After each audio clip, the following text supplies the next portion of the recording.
따라합니다. 그리스도인의 자존감. 어떤 거지가 지하도에서 지나가는 사람들에게 연필을 팔고 있습니다. 500원입니다. 팔아주세요. 500원입니다. 팔아주세요.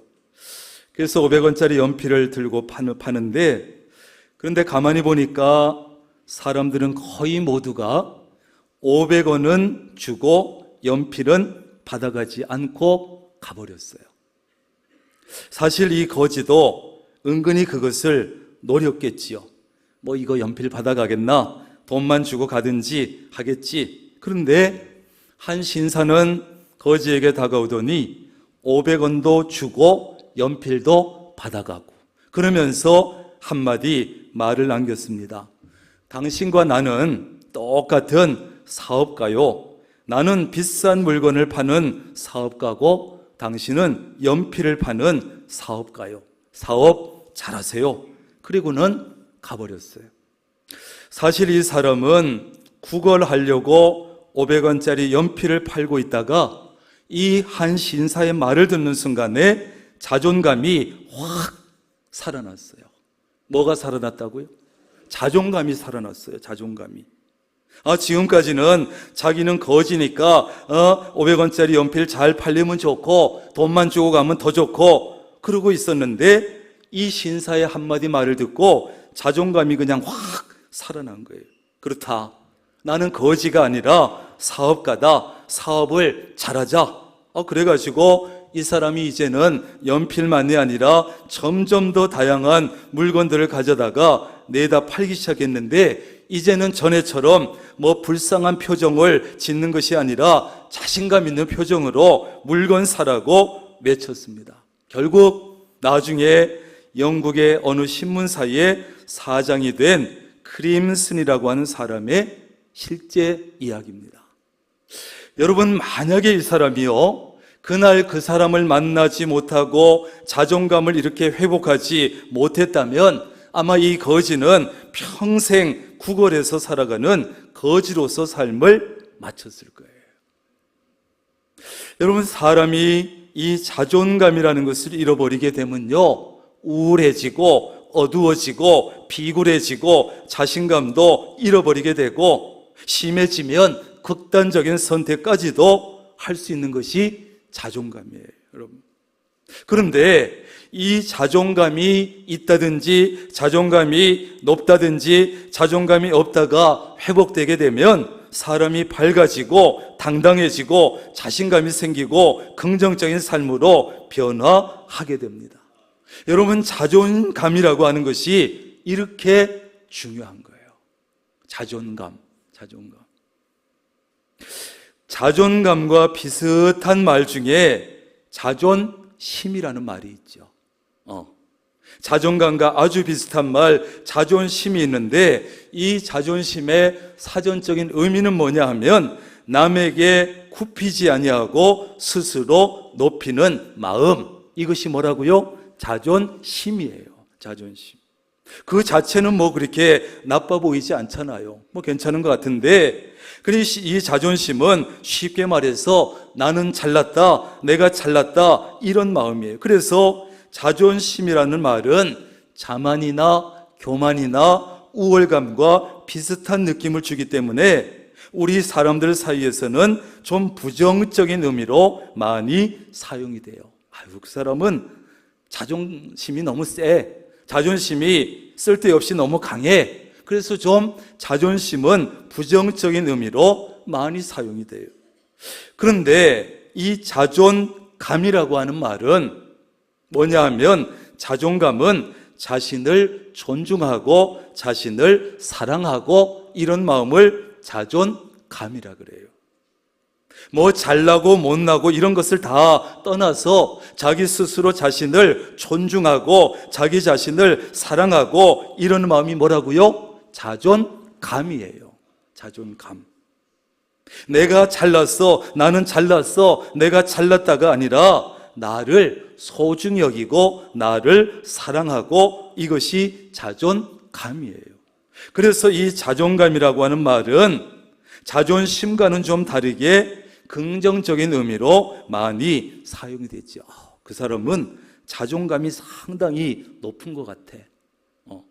긍정적인 의미로 많이 사용돼. 그래서 여러분, 사람은 자존심이 아니라 자존감이 높아야 돼요. 여러분은 자존심이 강한 사람보다 자존감이 높은 사람 되기를 바랍니다. 자존감이 높아야 돼요. 자존감. 자존심과 자존감은 아주 비슷해 보이지만 많이 다릅니다. 문제는 뭐냐 하면 자존심은 굉장히 강한데 자존감은 낮은 거. 이게 문제예요. 자존감은 2초 전에 얘기했는데 자존심은 강한데 자존감은 낮은 거. 이게 문제라고. 우리의 문제라고. 그래가지고 자존심이 너무 강하고 쓸데없이 자존심이 세서 누가 조금만 자존심을 건드리면 그 사람은 견디지 못합니다. 폭발해버립니다. 공격적으로 바뀝니다. 유난히 쓸데없이 자존심이 강하고 센 사람이 있어요. 그런데 이러한 자존심은 열등감에서 올 수 있습니다. 열등감에서.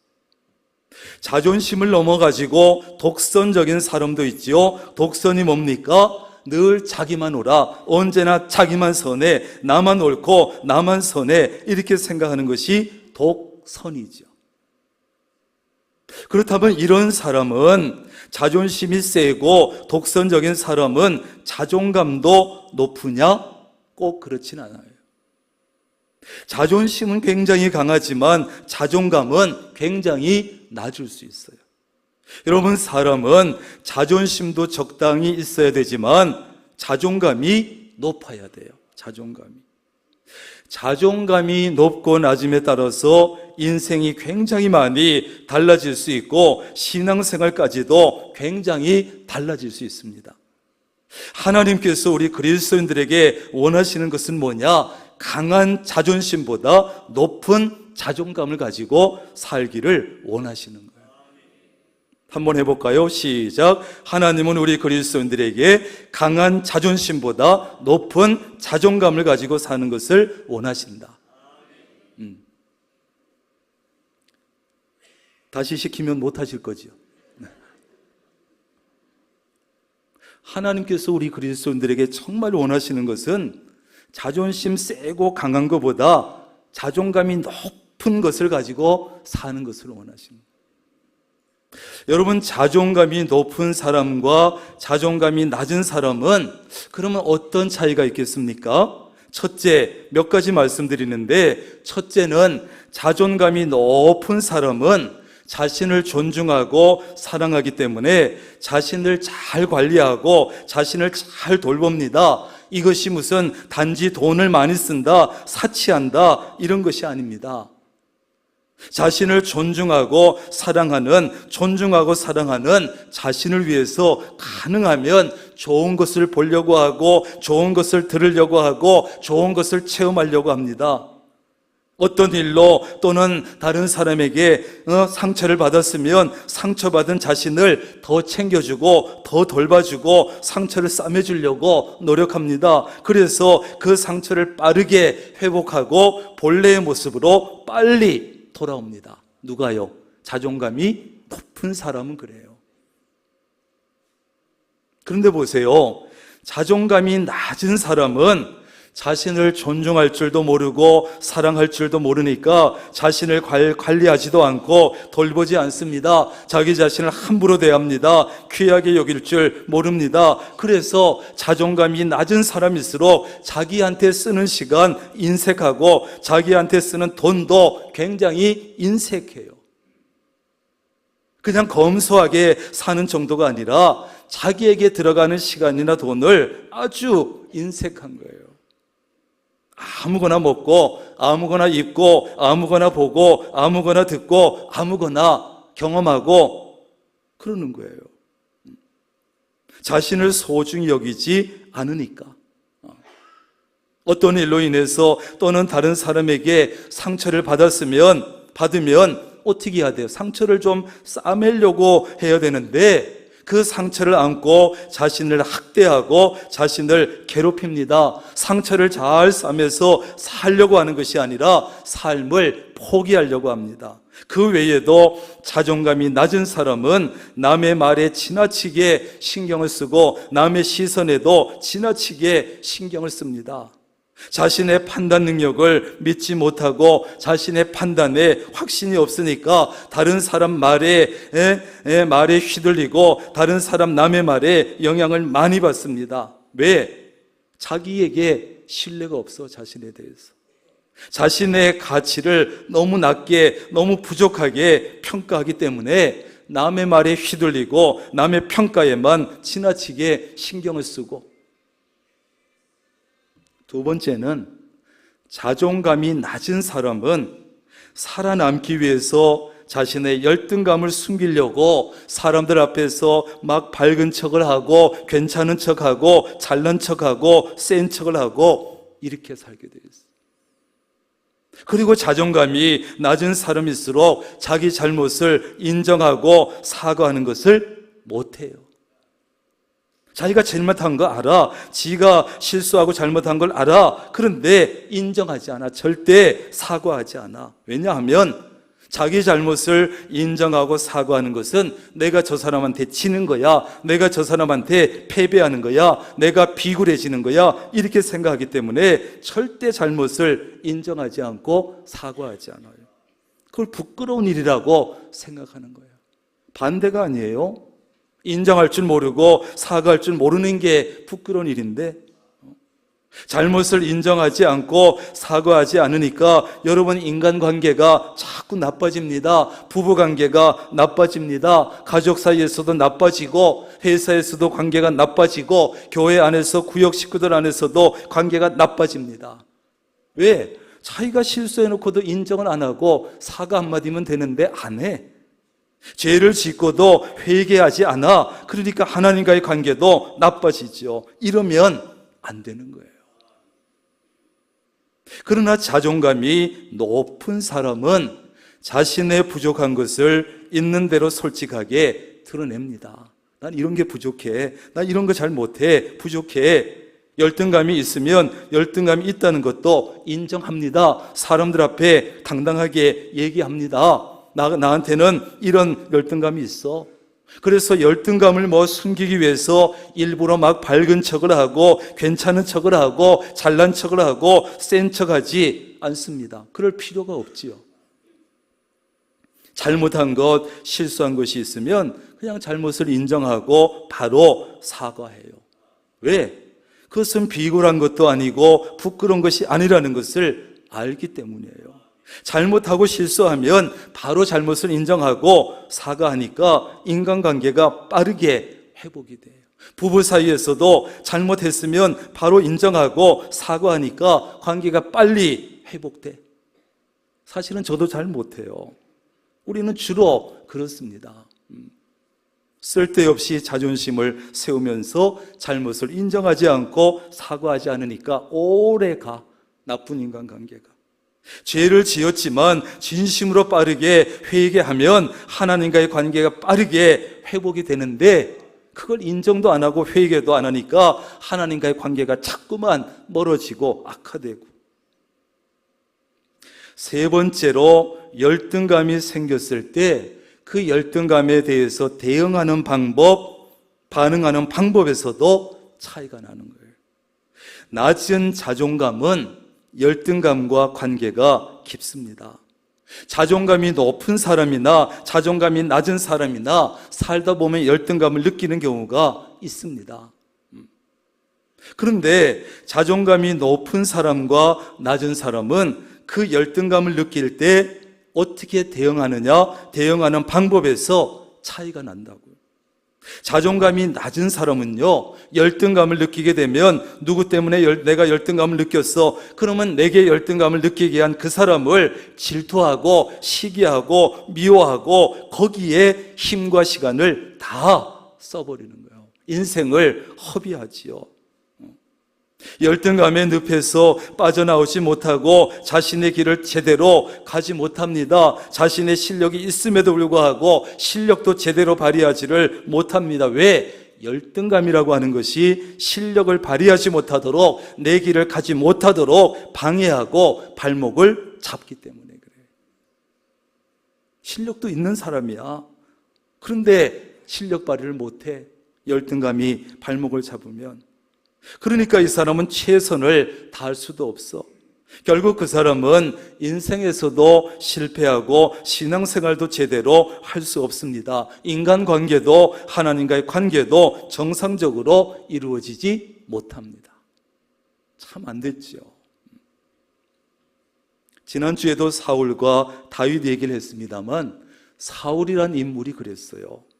사실 사울은 여러분, 지난주에 본 대로 어떤 면에서 봐도, 외모에서도 어디에서도 다윗에게 열등감을 가질 필요가 없는 사람이야. 부족함이 없어요. 그런데 어떤 일로 다윗에게 열등감을 느끼게 됐고, 열등감을 느끼게 한 다윗을 질투하고 시기하고 미워하고 그를 죽이기 위해서 따라다니고 거기에 온 힘과 시간을, 인생을 허비하고 다 써버렸어요. 자신도 괴롭히고 남도 괴롭혔어요. 열등감의 늪에 빠져서 국정을 제대로 돌보지 못했습니다. 자신의 능력이 있음에도 불구하고 제대로 발휘하지를 못했습니다. 그래서 인간관계도, 하나님과의 관계도 어그러지고 말았습니다. 그런데 여러분, 자존감이 높은 사람은 열등감을 느끼게 되면 열등감을 확인하는 것으로 끝나요. 누가 나한테 어떤 면에서 열등감을 느끼게 했어. 그러면 나의 외모가 저 사람보다 못하네, 내 학력이 저 사람보다 못하네, 내 능력이 저 사람보다 못하네. 끝. 확인하고 끝나는 거예요. 그리고는 열등감과 관계없이 꿋꿋하게 자기의 길을 걸어가고 자신의 실력을 마음껏 발휘합니다. 사실 따지고 보면 그 사람이 나보다 나은 점이 있는 것이 내 길 가는데 무슨 상관이 있어요? 열등감이 실력을 발휘하는데 전혀 영향을 끼치지 못하니까 그냥 내 갈 길 가면서 내 실력 발휘하면서 최선을 다할 수 있고, 그러니까 결국 그 사람은 인생에서도 성공하고 신앙생활에서도 성공하지요. 다윗이 그랬어요.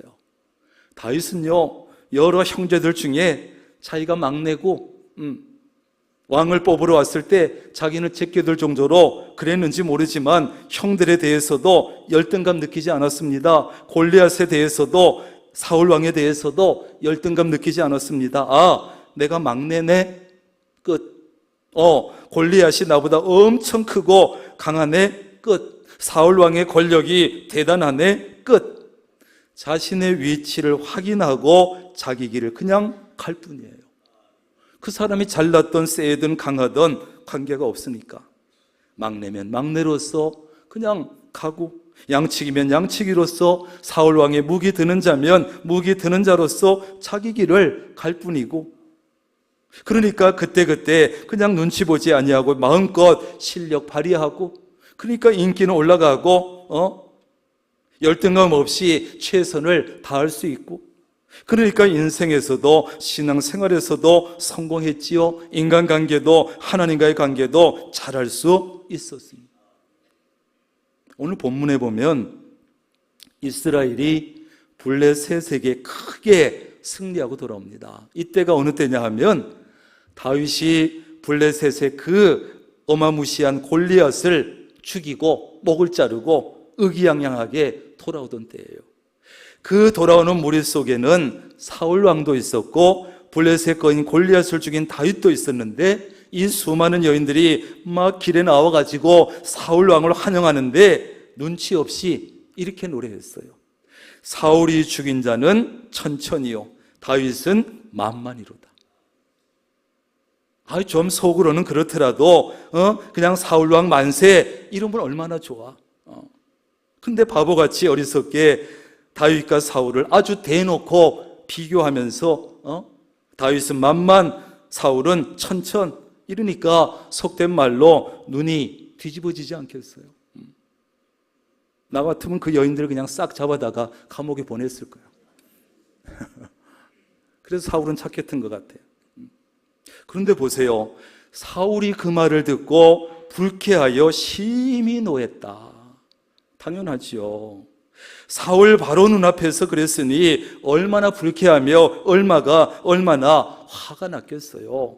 장군도 아니고 일개 양치기 하던 다윗과 이런 비교를 당했는데, 아니 이 다윗에게는 만만을 돌리고 내게는 천천만 돌려 다윗이 더 얻을 것이 이 나라 말고 뭐가 있겠느냐? 그날 이후로 오늘 말씀해 보니까 사울은 다윗을 어떻게 했다? 주목했다. 여기 주목했다는 것은 여러분, 의심의 눈초리를 가지고 유심히 다윗에 관찰하고 다윗을 경계했다는 뜻입니다. 다윗이 무엇을 하든지 누구를 만나든지 어떤 모임에 가든지 사울은 혹시 저 녀석이 내 자리 노리는 거 아니야? 내 자리 뺏기 위해서 저러는 거 아니야? 역적모의 하려고 모인 거 아니야? 그냥 신경이 곤두 서 있는 거예요. 주목했어요. 다윗의 일거수 일투족을 늘 의심의 눈으로 보고 경계하고 긴장하고, 그러니 사울 자신도 얼마나 피곤했으며 다윗이 얼마나 피곤하겠습니까? 그 일로 인해서 사울은 다윗과 자신을 비교하게 되고, 비교하니까 열등감이 생겼고 자존감이 많이 낮아지고 말았어요. 앞에서 말씀드린 대로 자존감이 낮아지는 중요한 이유는 뭐다? 열등감일 가능성이 커요. 다른 사람과 나를 비교하면 열등감을 가지게 되고 자존감은 낮아지게 되어 있어요. 사울 왕도 지금까지는 그래도 괜찮았고 스스로도 괜찮다 생각했을 거야. 그런데 다윗과 자신을 비교하면서 열등감이 생겼고 자존감은 확 떨어졌어요. 열등감은 비교하기 때문에 생깁니다. 그러므로 비교하지 않기를 바랍니다. 그래야 열등감에 빠지지 않을 수 있어요. 그런데 솔직히 우리가 살면서 다른 사람과 비교하지 않고 사는 것이 가능합니까? 불가능해요. 자꾸 비교하게 되고 나도 모르게 내가 스스로 남과 비교하든 남이 나와 남을 비교하든 모든 불행은 비교에서 시작돼요. 따라합니다. 모든 불행은 비교에서 시작된다. 남과 비교하기 때문에 우월감을 가지게 되고 열등감을 가지게 되는데 둘 다 좋지 않아요. 다른 사람과 비교하는 난 우리는 절대로 행복할 수 없어요. 여러분, 내 남편과 옆집 남편, 내 아내와 옆집 아내 비교해가지고 누가 행복하겠어요? 내 아이들과 다른 집 아이들 비교해서 내 아이가 행복하겠어요? 그 아이가 행복하겠어요? 누가 행복하겠어요? 나의 부모와 다른 사람의 부모를 비교해서 누가 행복하겠어요? 다 불행해지는 거예요. 다 불행. 그래서 무슨 엄친 아가 생기고 엄친 딸이 생기고 그러잖아요. 내 아이는 맨날 공부 못하고 못 낳고 옆집에는 늘 잘났어. 엄마 친구 아들, 딸은. 그러니까 엄마도 불행하고 애들도 불행하고. 사실 사울은 다윗과 비교해서 부족한 것이 없었습니다. 그런데 그의 마음속에 비교의식이 생기니까 열등감이 생겼고 하루도 마음 편할 날이 없었습니다. 판단력이 흐려졌습니다. 모든 것을 왜곡해서 보게 됐습니다. 그래서 사울 개인도 가족도 나라도 다 불행해졌습니다. 그런데 우리를 불행으로 몰아넣는 이 열등감과 낮은 자존감은 왜 생겨날까요? 왜? 첫째는 악한 영에게 사로잡히게 되면 열등감이 생기고 자존감이 낮아집니다. 누구에게 사로잡히면? 악한 영에게 사로잡히면. 여러분, 우리를 인생에서 실패하게 만들려고 우리가 신앙생활 제대로 하지 못하도록 악한 영인 사탄은 엄청나게 노력합니다. 졸지도 주무시도 아니하시고 사탄도 일합니다. 효과적인 많은 방법들을 사용합니다. 어떤 방법을 쓰면 저것들이 신앙생활에서 낙심하고 잘못되고 인생에서 실패할까 고민하고 연구합니다. 그 중에 상당히 유용하고 효과적인 방법이 바로 뭐냐? 끊임없이 우리에게 열등감을 심어줘서 자존감을 낮추는 것이에요. 왜냐하면 이 방법은 공부 잘하는 사람에게도 잘 통해. 서울대 법대 애들도 통해. 하버드 학생한테도 통해. 다 통해요. 다 통해요. 또 사회적으로 성공한 사람에게도 잘 통하고, 신앙생활 잘하는 사람에게도 통하고, 멀쩡하게 목회 잘하던 목사들에게도 잘 통해요. 이 방법 쓰면 사탄은 끊임없이 우리의 귀에 대고 이렇게 속삭입니다. 야, 네가 지금 뭐 잘하고 있는 줄 아니? 네가 뭐 잘난 줄 아니? 착각하지 마라. 너보다 더 잘하는 사람이 얼마나 많은지 아냐? 네가 하는 거 아무것도 아니야. 너는 참 초라한 인간이야. 너 아무것도 아니야. 이런 말을 자꾸 들으면 열등감이 생기고 자존감은 낮아지는 거예요. 이 방법이 얼마나 잘 통하는지 몰라요. 사울이 악령에 사로잡혔을 때 열등감은 더 심해졌고 자존감은 더 떨어졌고, 그래서 그때마다 다윗을 죽이려고 했어요. 못 견디는 거예요. 열등감을. 자기를 위해서 연주하는 다윗에게 창을 집어던져서 죽이려고 하고요. 여러분, 어떻게 하면 이런 악한 영의 계략에 우리가 걸려들지 않을 수 있겠습니까? 이것은 영적인 문제입니다. 영의 문제는 영으로 해결해야 합니다. 악령의 문제는 성령으로 물리쳐야 합니다. 성령으로 충만한 사람은요, 열등감에 잘 빠지지도 않지만 혹 열등감에 빠졌다가도 쉽게 이겨낼 수 있고 벗어날 수 있어요. 하나님은 성령님을 통해서 우리에게 늘 귀에 대고 말씀합니다. 야, 내가 너를 얼마나 사랑하는지 아니? 내가 너를 어떻게 만들었는지 너 알잖아.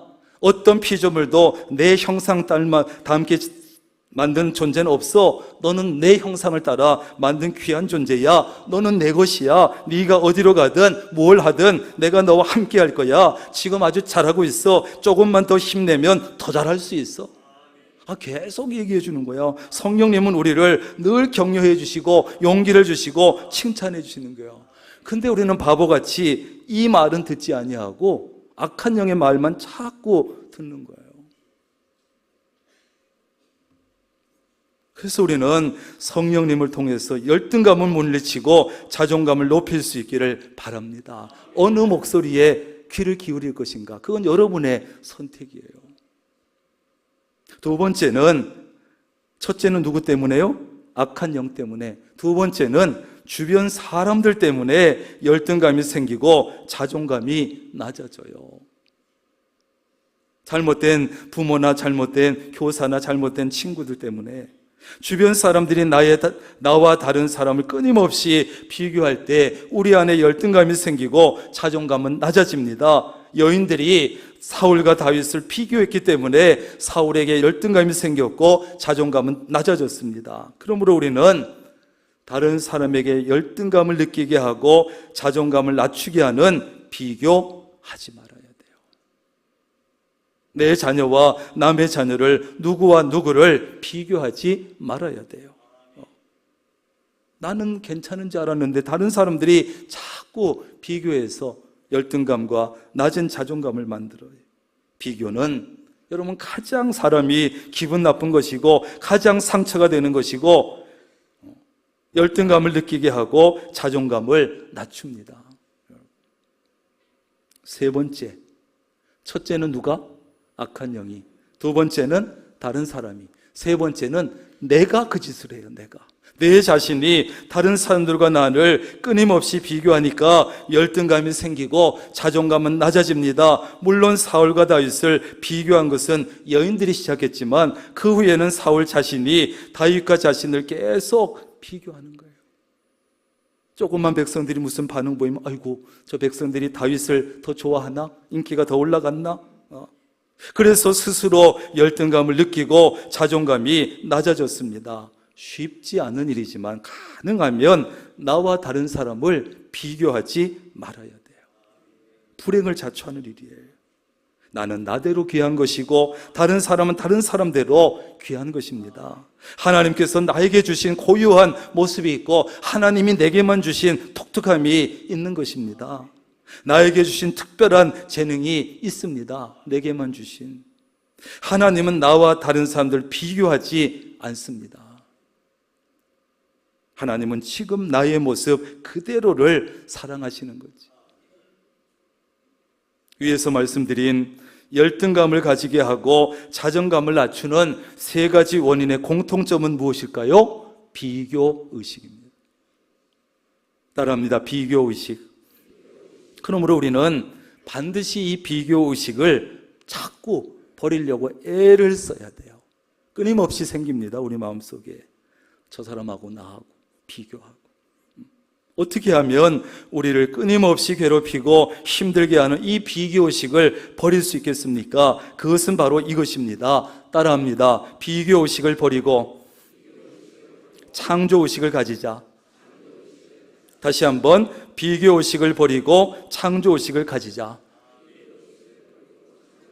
그렇습니다. 창조의식이 도대체 뭡니까? 창조의식. 쉽게 말해서 나는 하나님께서 창조하신 존재야. 나는 하나님께서 자기 형상대로 만들어주신 창조된 존재야. 나는 공장에서 대량으로 찍어내는 상품이 아니라 세상에 하나밖에 없는 하나님의 작품이야. 그래서 나는 누가 뭐라고 해도 천하보다 귀한 존재야. 이것이 창조의식이에요. 제가 쭉 한 거 한번 해보시겠어요? 못할 것 같아서 안 시킵니다. 그런 것이에요. 그게 창조의식이에요. 근본적으로 우리 그리스도인들의 자존감은 바로 여기, 이곳 창조의식에서 나오는 것입니다. 우리의 가치는 변하지 않습니다. 여러분, 돈은 아무리 더러워져도 그 가치가 떨어지지 않습니다. 좀 더러워졌다고 돈의 가치가 떨어지지 않아요. 여러분이 예배 마치고 집에 가는데 5만 원짜리가 딱 떨어져 있어. 그런데 가만히 보니까 좀 더러워. 여러분 주술 거예요? 안 주술 거예요? 오, 나도 주술 거예요. 왜 가서 조금만 손보면 5만 원인데 땅 파봐요 5만 원 나오나. 그런 것이에요. 우리의 가치도 떨어지는 것이 아닙니다. 우리가 살다 보면 실수도 하고 잘못도 하고 죄도 짓지만 그렇다고 해서 우리의 본래의 가치가 떨어지나? 안 떨어집니다. 하나님의 작품이고 하나님의 형상 닮은 존재고 예수님께서 나를 위해서 죽어주신 그 가치는 떨어지지 않아요. 여러분이 뭐 얼굴이 예쁘든 안 예쁘든 뚱뚱하든 날씬하든 사업에 실패했든 성공했든 공부를 잘하든 못하든 여러분의 가치는 절대 떨어지지 않아요. 그리고 하나님은 그걸 가지고 가치를 여겨주시고 평가해 주시지. 그러므로 자존감을 여러분 잃지 않기를 바랍니다. 여러분, 그리스도인으로서 비교의식 대신에 창조의식을 가지셔서 누구보다 높은 자존감을 가지고 인생에서도 인간관계에서도 신앙생활에서도 하나님과의 관계에서도 승리하고 성공할 수 있기를 주님의 이름으로 축원합니다.